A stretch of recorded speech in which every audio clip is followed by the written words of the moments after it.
What is going on, my friends? Mike Walker here. Welcome to another episode. I'd like to share with you just a quick idea. I want to keep this one kind of short and sweet, but I know that if you actually implement this into your life and business, that you will see a dramatic and profound impact on the results that you see. And that is the concept of asking higher quality questions. Yes, I said higher quality questions because higher quality questions beget higher quality answers. Higher quality answers get what? Better results. Now, very simplistic, I know, but let's dive in just a little bit deeper with me. So stick with me here. Almost invariably, what we find is that the questions that clients are asking when they first come on are a little jumbled. You can tell that they haven't been fully distilled. And here's the thing is like brevity exposes clarity. When you can succinctly identify or articulate a problem or a challenge you're trying to overcome, it becomes far more likely that you are actually going to find a solution for that problem.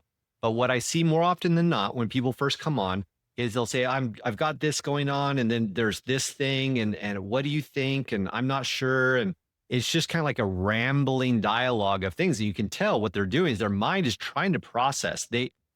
There is a root problem. They've identified some element of it, but they can't articulate it with precision. And that precision is what's required to get the type of answer and more importantly, the solution that you're actually looking for. And so there's a couple different tricks that I'm going to give you to help make this something that you can implement more easily into your life and business. But I want to just really underscore that it doesn't matter what caliber of entrepreneur or business person or leader you are. I see this across the full spectrum. People that are extremely intelligent, and yet they still have a very difficult time, especially in times of stress. Let me underline that one. Especially in times of stress, they have a hard time articulating clearly what it is that they are trying to achieve, or what is it the challenge that, is done or is required in order to get the type of result that they're looking for. And so that they just kind of invariably just start processing and talking about different ideas. And you can just tell it's very jumbled up.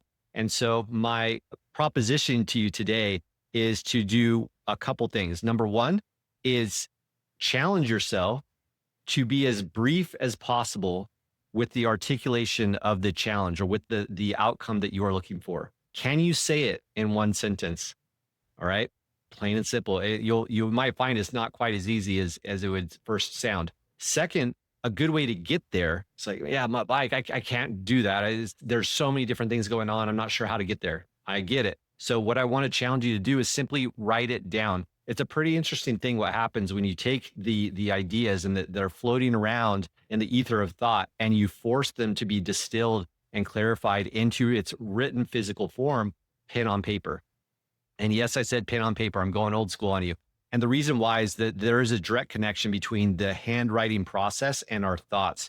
And I challenge you to first just get it out on paper. Okay. Don't try to make it perfect. Don't try to have it be succinctly dialed in on round one necessarily. But what I want you to do is just take it out of your mind and get it out on paper in the way that you would process it verbally. And if it helps you actually speak it out verbally, then do so, but write it out and then come back to that, go take a walk, go get some food, whatever you got to do, basically kind of reset psychologically on it and then come back to it, read it, and then, okay, what is the outcome? What does good look like here? Okay. What is it, the ideal outcome? Get that clear. Make sure you actually can definitively say, what is it that I'm trying to get? Not just what I don't want. That's what we see all the time is when we say, well, what is the goal? What is the objective? Well, I don't want to do this and I don't want this to happen. It's like, whoa, I didn't ask what you don't want. I said, what do you want? It's kind of interesting what happens when the brain is asked the question, hey, what do you want? I mean, try it out sometime. It's pretty interesting what happens. Your brain goes, well, I know I definitely don't want to do this and I definitely don't want to do that. It's just natural. And so my proposition to you here is use that as kind of like a filtering process. Okay, you don't want this, you don't want that. Fine. Get that out of your head. Go ahead and write those down. But then we need to make sure that we actually answer the question, which was, what do you actually want? What does good actually look like? You need to be able to clarify that. You can't get to a destination if you don't even know where it lives, right? It's kind of like a target. You can't hit it if you can't see it. So we need to get clear on the target. Once you can clearly articulate what that target even is, now we're getting somewhere. Now we can go, okay, interesting. So this is what good looks like. This is what I actually want. Got it. Okay. Now, how am I going to get there? Right. Well, I don't want this. I wouldn't want to do that. No, no, no. That's not what we asked. How are we going to get there? Well, we got to start reverse engineering. It's kind of, how do you eat an elephant? Small bites at a time, that whole adage, right? Well, as simple as that is, the reality is that it's not necessarily so simple to break down complex challenges. And yet, those complex challenges cannot be achieved or overcome when we can't even really clarify it. Because what happens when people are verbally processing, well, I've got this going on, then this, and then she said that, and then this happened.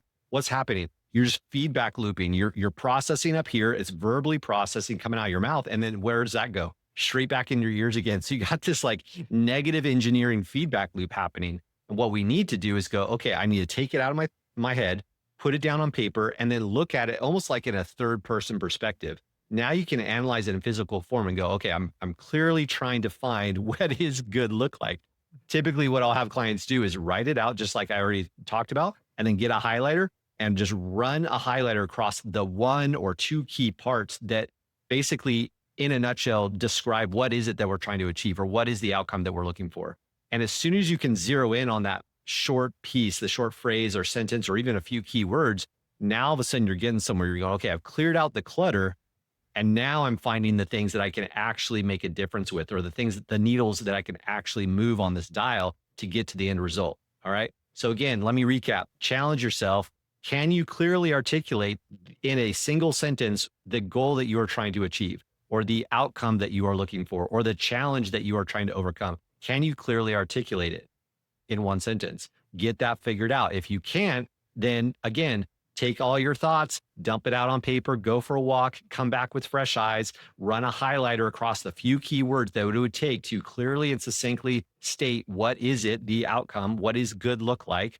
Now you have your target, and now we need to reverse engineer those steps. If you don't know how to reverse engineer those steps, come to one of our calls and maybe we could even help you. But if you can't do that, my challenge to you is this, is if you can at least clearly articulate the problem, the challenge, the objective in a singular sentence, you're far more likely to get a higher quality response because someone will actually know what it is that you are trying to achieve. All right. So again, higher quality questions beget higher quality answers. Higher quality answers will get you the much better results in your life and business. I hope this has been helpful. It's a simple one, but not necessarily easy to implement. So I challenge you on it. Let's see if we can distill your thoughts into crystal clear, potent questions and solutions. All right. Take care, guys. We'll see you on another episode. Like, share, and all the good things in between. And we'll see you on another episode.